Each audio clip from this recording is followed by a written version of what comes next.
দক্ষিণা কালীর জয় হোক, জয় মা প্রত্যেরী জয়।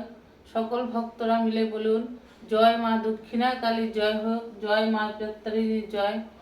এবং সব ভক্তরাদের মনে হয় যে মায়ের পুজো দিতে আসতে পারেন, তার জন্য আমি ঠিকানা দিয়ে দিয়েছি। মনস্কামনা পূর্ণ হয়েছে, আর একবার এসে মায়ের পুজো দিয়ে যান।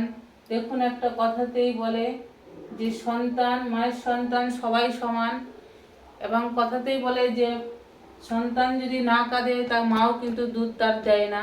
ততক্ষণ মনে হয় যে আমার ছেলে একটুকু খেলুক, আর একটুকু সন্তানটা খেলুক, আর একটুকু খেলুক, তারপরে তাকে যতক্ষণ না কাঁদবে ততক্ষণ সন্তানকেও মা দুধ দেয় না। যাই হোক, মায়ের কাছে আসতে হবে এবং মায়ের কাছে পুজো দিতে হবে। আমার যে কিছু চাই সেটা কিচ্ছু চাই না আমার মার, যা একটুখানি ফুলের মালা, একটু ফল ফুল দিয়েই মার পুজো দিতে, তাতেই মা সন্তুষ্ট। মা কখনো সন্তানের কাছে কিছু চায় না। এইখানে ঠিকানা দেওয়া হয়েছে এবং সেই ঠিকানা আসুন, এসে মায়ের পুজো দেন এবং পূজা দেখুন। আমার হলো মায়ের ঘটের ফুল হলো সবচেয়ে নিশ্চয়, এবং মায়ের বস্তু মাটি, তাতেই হলো মায়ের সম্পূর্ণ সফলতার কাজ। দেখুন, এদানি যাদের সন্তান হচ্ছিল না, এক ভক্তর তার লাইকেশন করা ছিল, তা 18 বছর পর প্রথমে একবার বিয়ে হয়েছিল সেই ভক্তের বিয়ের পরে তারপর আবার তার স্বামী ছেড়ে দেয়, আবার সেই ভক্ত আবার বিয়ে করেন।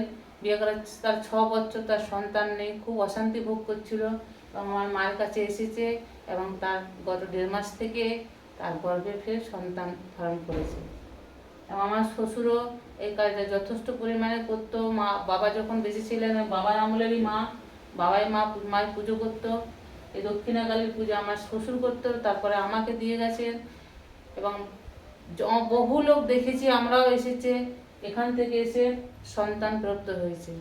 আপনাদের যদি মনে হয় কোনো ভক্তের যে হ্যাঁ মা ডাক শুনতে মনে হয় যে মায়ের ডাক শুনবো এবং একটা সন্তান চাই, তা আপনারা ভক্তরা আসতে পারুন, এসে এবং মায়ের পুজো দিতে পারেন।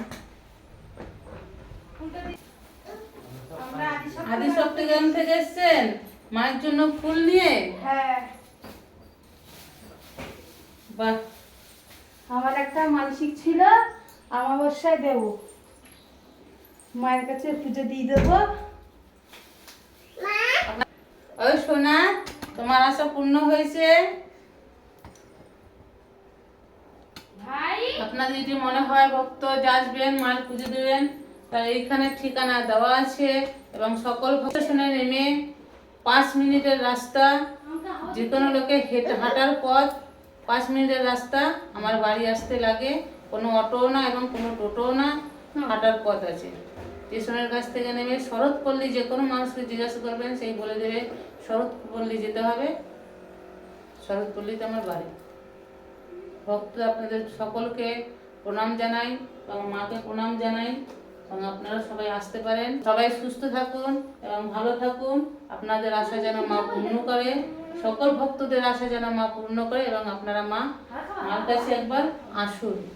কারণ না আসলে কি করে জানবেন আমার মায়ের হলো, আমি বলবো না যে আমি এই কবজ দেই এবং আমার তাবিজ আছে। আমার কবজ তাবিজ বলতে কিচ্ছু নেই। আমার একমাত্র একটাই জিনিস আছে, সেটা হলো মায়ের ঘটের ফুল এবং মায়ের বস্তু মাটি। তাতেই আপনাদের সফলতা এবং তাতে আপনাদের কাজ হবে। আপনারা যদি ভক্তি মনে মাকে ডাকেন তো নিশ্চয়ই মাকে পাবেন।